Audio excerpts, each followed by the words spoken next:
Namaku Aldi.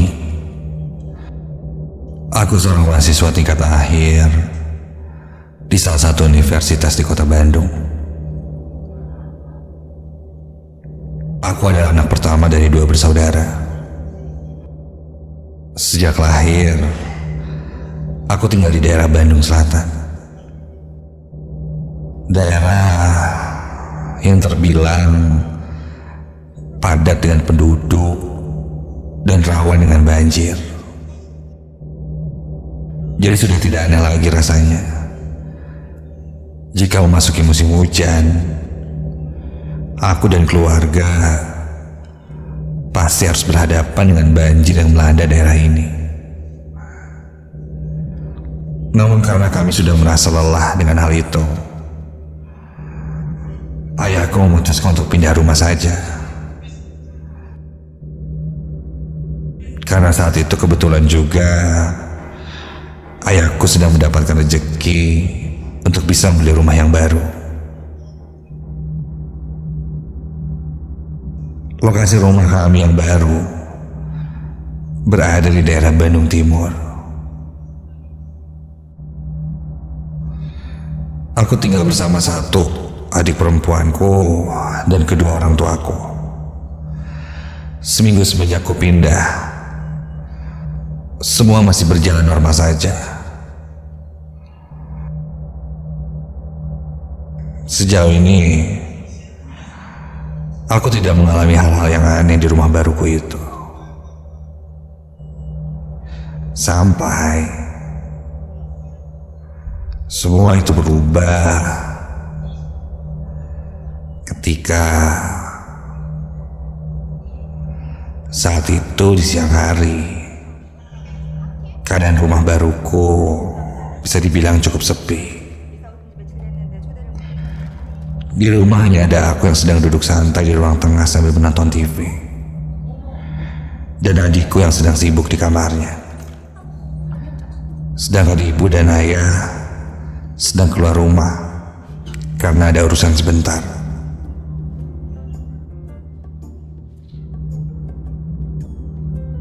Ketika aku sedang asik menonton TV,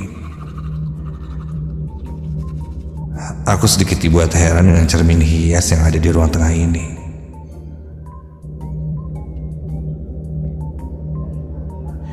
Karena seingatku, cermin ini punya adikku dan biasa dia pakai untuk berhias diri.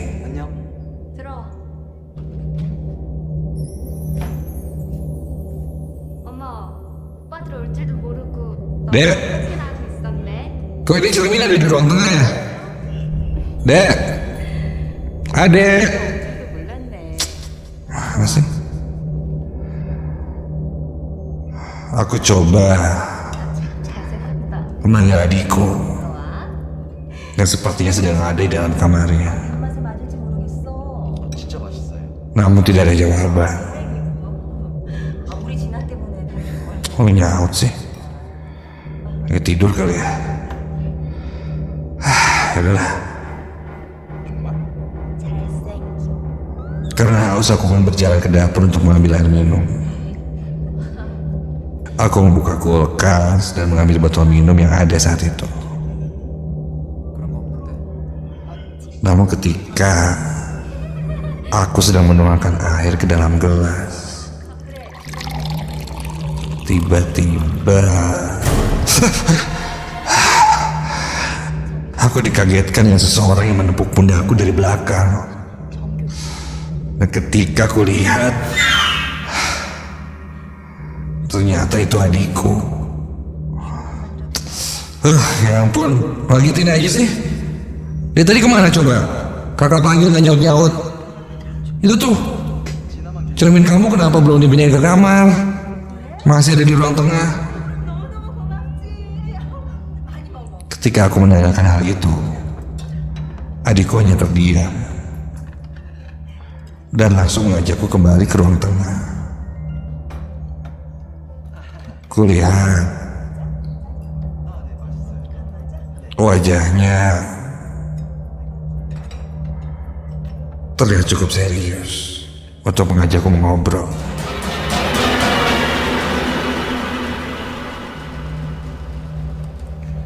Dia menceritakan padaku, katanya sekitar 2 hari yang lalu, ketika dia sedang berkaca di depan cerminnya, dia melihat sosok anak gadis lain di sana, berdiri di belakang pintu kamarnya. Gadis itu melihat ke arah cermin dan memandanginya yang sedang bercermin saat itu. Namun ketika ia membalikkan badan untuk memastikan siapa yang ada di belakangnya, ternyata tidak ada siapa-siapa. Dan karena takut, akhirnya adikku pun langsung memindahkan cermin itu ke ruang tengah.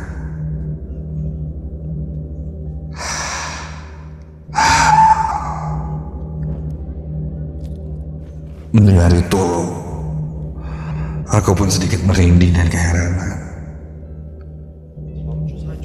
Karena memang setahu tidak ada anak kecil lagi di rumah ini selain adik perempuanku itu.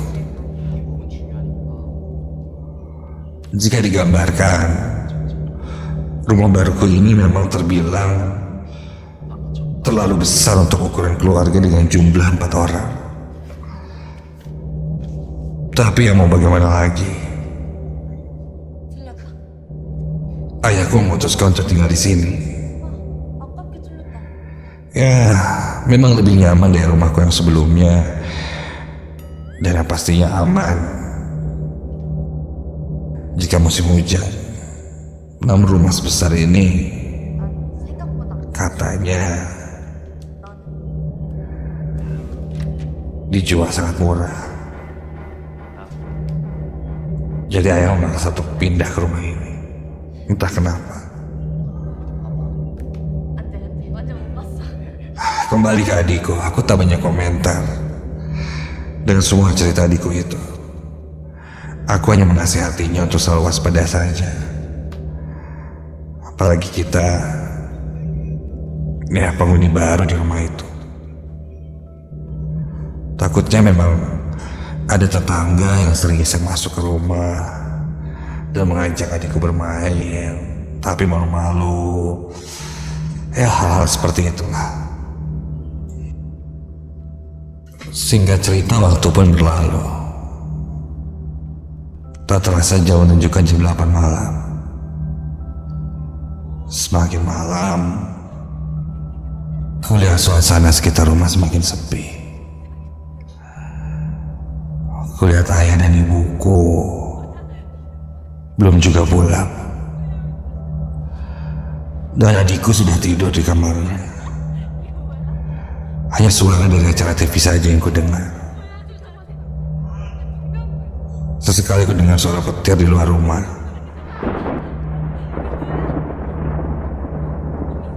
Seakan-akan turun hujan. Melihat itu semua, aku pun memutuskan untuk masuk ke dalam kamar saja dan mendengarkan musik sambil bermain gitar, agar tidak terlalu sepi pikirku. Kamarku terletak di lantai 2. Di samping kamarku terdapat ruang kosong yang belum terisi. Rencananya ruangan itu akan dijadikan gudang nantinya.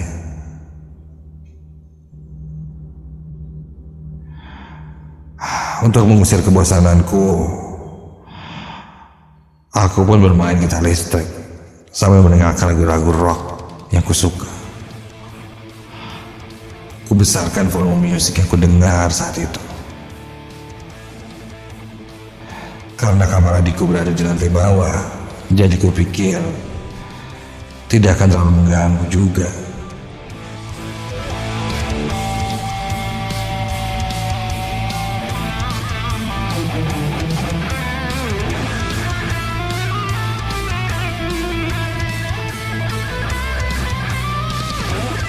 Suasana kini tidak terlalu sepi. Namun ketika aku sedang asik mendengarkan musik itu, tiba-tiba kok mati sih? Nah nih, listrik di kamarku tiba-tiba saja mati. Kontan aku segera keluar kamar dan meriksanya. Dan ketika aku keluar kamar, aku lihat ke sekitar rumah, ruangan dan kamar yang lainnya masih berjalan normal. Hanya kamarku saja yang lampunya mati. Bahkan listriknya pun mati. Sedikit heran melihat itu semua. Mungkin ada jalur listrik yang konslet dari kamarku, karena aku menyalakan musik dan gitar listrik.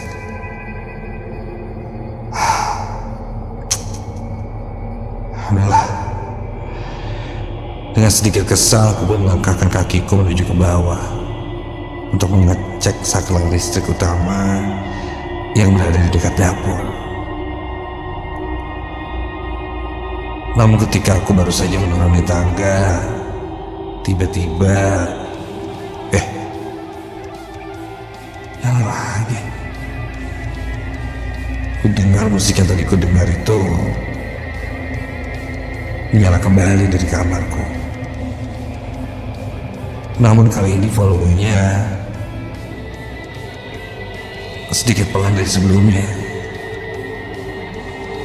Aku lantas kembali naik ke kamarku.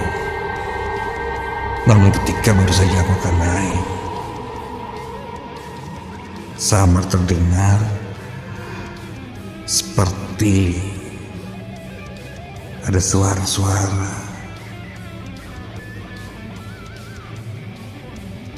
Hingga tiba-tiba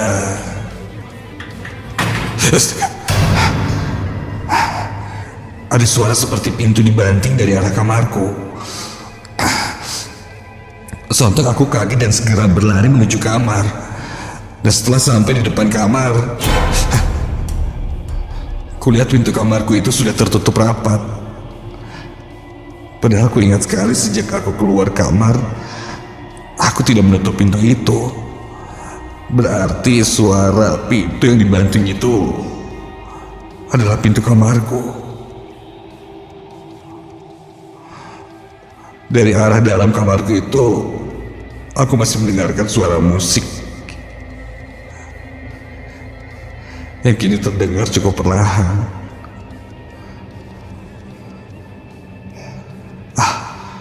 Mungkin saja itu adik perempuanku. Iya, bisa jadi. Dek, Adek, Dek, itu kamu yang di dalam, Dek. Aku berusaha berpikiran positif. Mungkin adikku sedang jahil. Perlahan aku mendekati pintu itu dan memberanikan diri untuk membuka pintunya. Sampai ketika pintu sudah mulai terbuka, perlahan demi perlahan, dan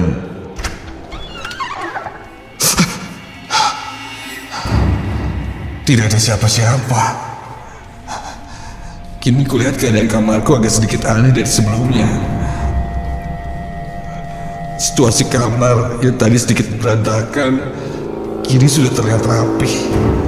Gitar yang berada di atas tempat tidur yang bekas kupakai pun kini sudah tergantung rapi di tempatnya. Hanya suara musik saja dari speaker yang masih menyala, namun dengan volume suara yang cukup kecil, tidak terlalu ribut.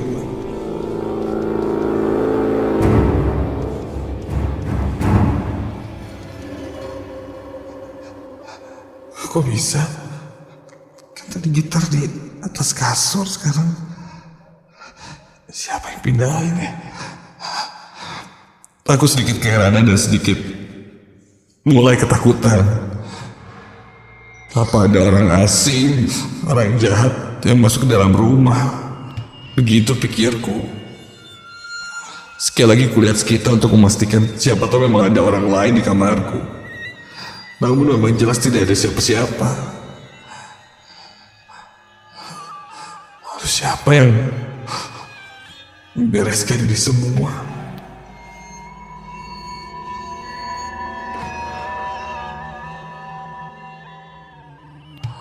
Bulu kuduku mulai berdiri perlahan.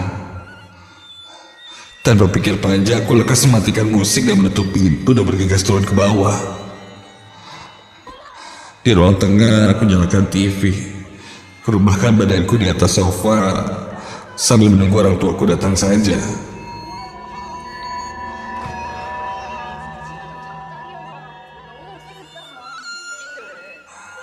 Suasana malam itu benar-benar sepi. Meskipun ini sudah menjadi rumahku, tapi entah kenapa aku malah merasa seperti orang lain di rumah ini. Aku hanya bisa terdiam sambil menonton TV.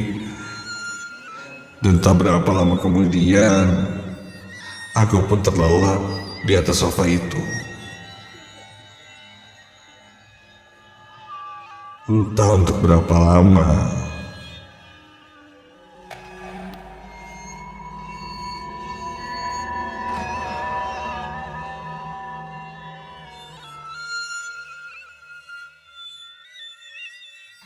Aku pun terbangun.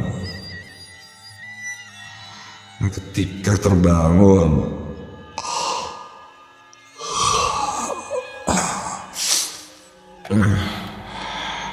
aku lihat jam menunjukkan jam 11 malam lebih.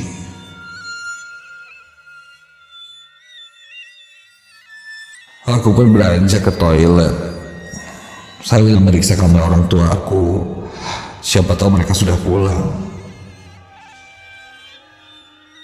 Namun ketika aku periksa, mereka masih belum pulang.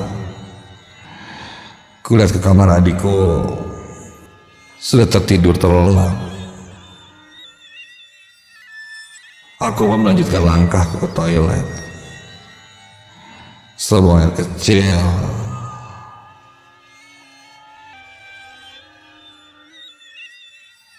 Sama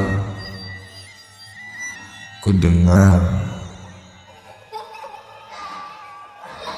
dari arah dapur terdengar seperti ada suara anak perempuan yang sedang tertawa dan sedang bermain-main.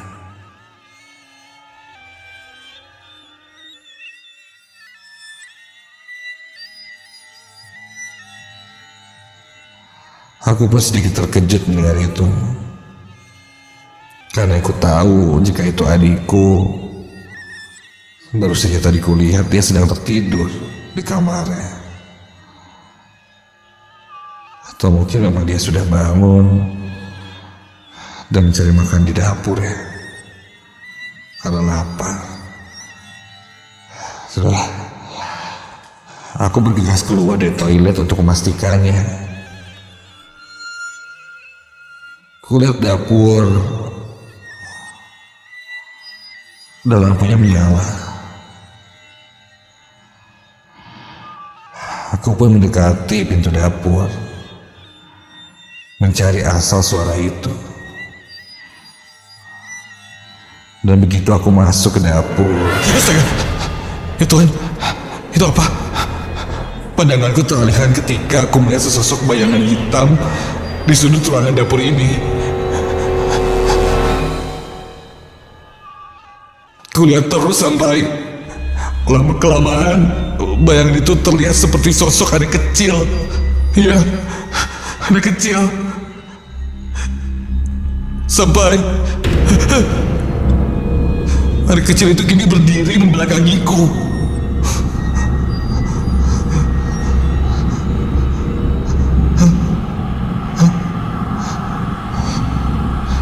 Anak kecil itu siapa? Rasa penasaran dan ketakutan secara bersamaan mulai menghampiriku. Sekilas memang kulihat anak kecil itu seperti adikku.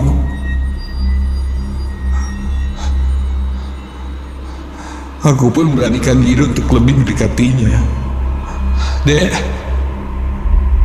Dek, kamu lagi ngapain di sini, Dek? Bukannya kamu tuh udah tidur ya?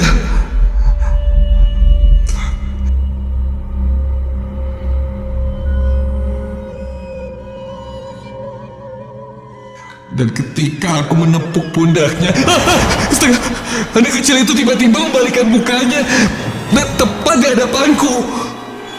Kini kulihat wajah anak kecil itu. Wajahnya sangat pucat dan perlahan terlihat mengeluarkan cucuran darah dari bola matanya. Mulutnya menganga sambil berteriak kepadaku.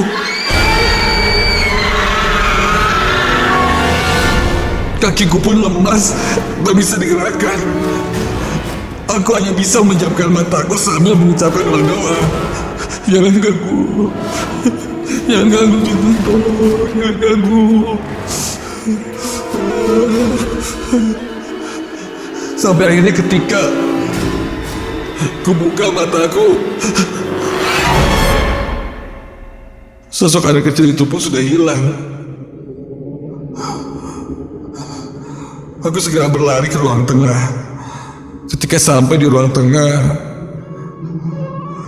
kebetulan saja orang tuaku pun baru saja pulang. Aku pun segera memeluknya dan langsung menceritakan apa yang kualami saat itu. Kedua orang tuaku itu pun mencoba menenangkanku. Keesokan harinya, ketika aku berangkat ke kampus, ibuku pun mencari tahu kepada tetangga sekitar dan menanyakan sebenarnya apa yang terjadi atau pernah terjadi di rumah itu. Dan setelah mendapat kabar, ternyata sosok yang kulihat kemarin adalah sosok penunggu rumah ini. Dulu sempat ada anak kecil yang bunuh diri di rumah ini karena merasa dikekang oleh orang tuanya. Mendengar semua itu, aku pun hanya bisa terdiam. Mungkin memang benar sosok yang kulihat itu adalah dirinya. Dan satu hal lagi, konon sosok itu memang tidak suka jika ada orang yang berisik. Mungkin itu yang membuatnya terganggu. Dan